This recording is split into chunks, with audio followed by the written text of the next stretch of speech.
Hello అండి, అందరికీ నమస్కారం. Welcome back to Akkireddy vlogs అండి. మన వీడియో ఫస్ట్ టైం చూస్తే సబ్స్క్రైబ్ చేయండి.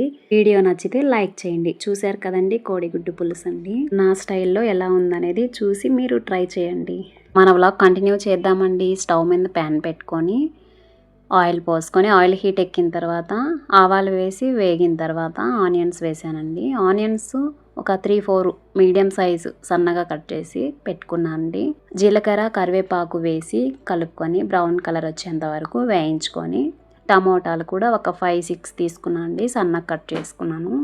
టమోటాలు వేసి 2 స్పూన్స్ సాల్ట్ వేసి కలుపుకొని, సాల్ట్ వేసాం కదండి, మనకి తొందరగా టమోటాలు అనేది ఫ్రై అయిపోతాయి. ఒక 2 మినిట్స్ బాగా ఫ్రై చేసుకొని పసుపు పొడి, కారపొడి, ధనియాల పొడి వేసుకొని 2 మినిట్స్ కలుపుకున్నాను.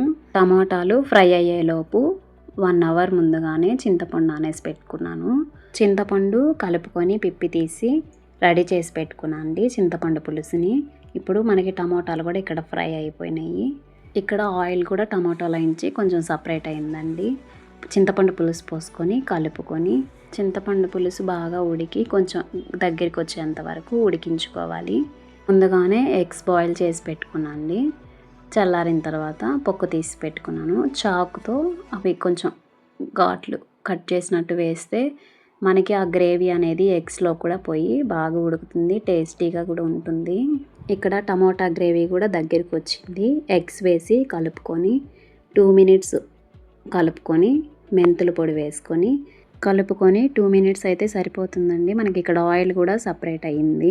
ఈ విధంగా కలుపుకొని వీడియోలో చూపిస్తున్నట్టు గ్రేవీ కూడా చాలా దగ్గరికి వచ్చిందండి. ఈ విధంగా వస్తే సరిపోతుంది.